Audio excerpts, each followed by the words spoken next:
Hi everyone, this is Billy. I come across this metal pencil box and I think, can I turn it into a tent stove with chimney? A mini one that we can pack and bring to a barbecue picnic? Well, that's what you are seeing now. So it's made using 0.2mm steel film and is fixed together using two tent nails. It's using the Coca-Cola can or beer can to be the chimney.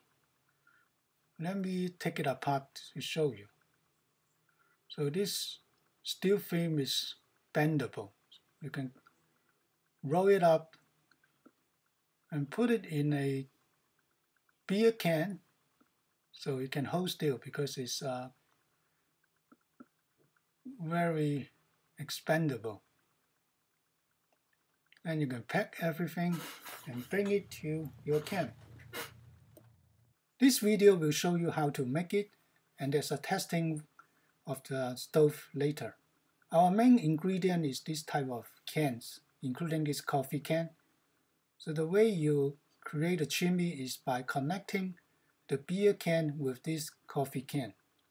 The coffee can is chosen because it can fit nicely with the chimney made of the beer can. For the chimney, you can connect multiple beer cans together. Just cut the head and the tail, and then connect with the coffee can to set it on the stove. To make this stove, you need a candy box or this pencil box.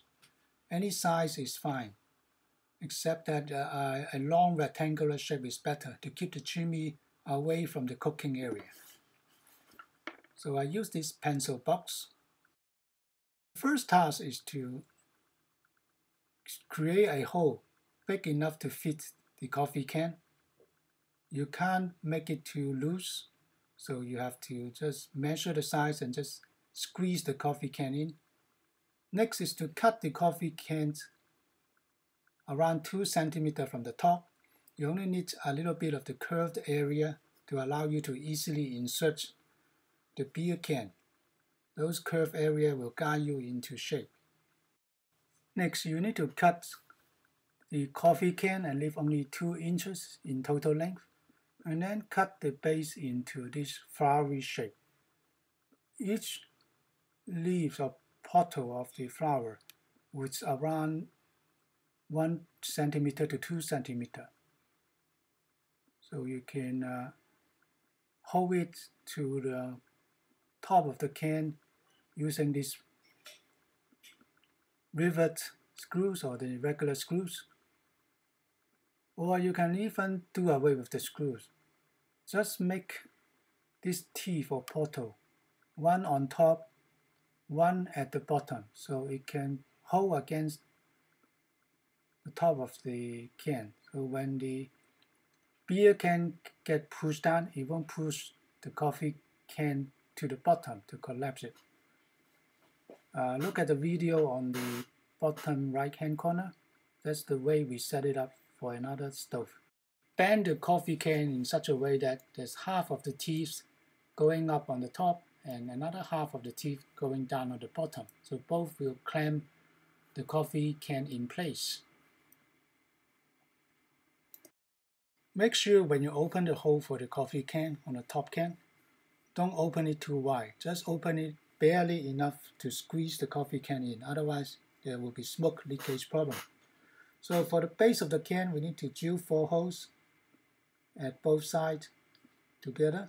And then you need to buy this type of 0.2mm bendable steel film.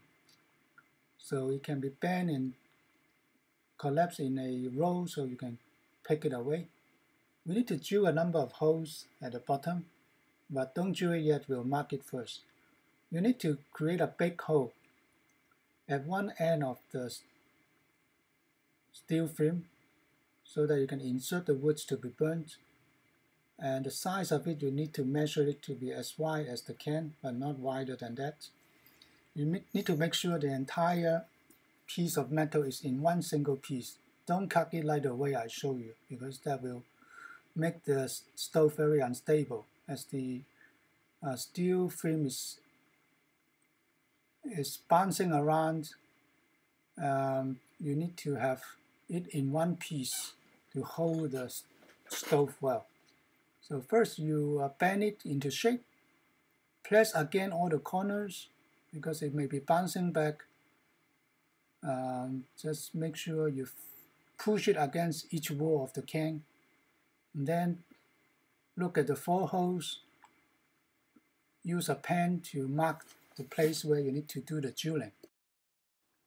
Then take out the steel frame and drill the holes at the place exactly marked. We use the M4 drills, that means 4 mm in size, so it can fit in a 10th nail properly. If you don't have a 10th nail, you can make it out of an iron hanger. Just cut out a piece and make one end a triangle, so it's easier for you to hold it and push it against the can. Now let's do the test fitting. Let's fit it at the end of the stove first. So push your 10 nail, align the film with the can so the holes are aligned, and push it to the other side.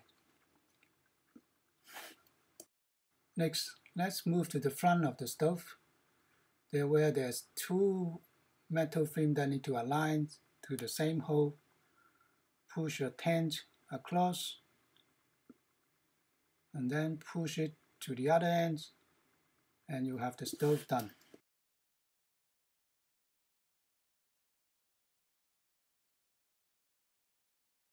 The top still look a little bit like an oval, but once you push the top piece on top, it will form the shape nicely. So there you have it, a very stable platform for your stove, which can be packed away and roll up and store away. To improve the heat transfer, you can cut a square hole on the top of the can and mount this aluminum plate on top. This one is around 2.5 mm thick, or you can use a steel plate, but that would be much heavier. Because the chimney is too close to the source of the fire and this stove is very small, all the heat may escape from the stove through the chimney.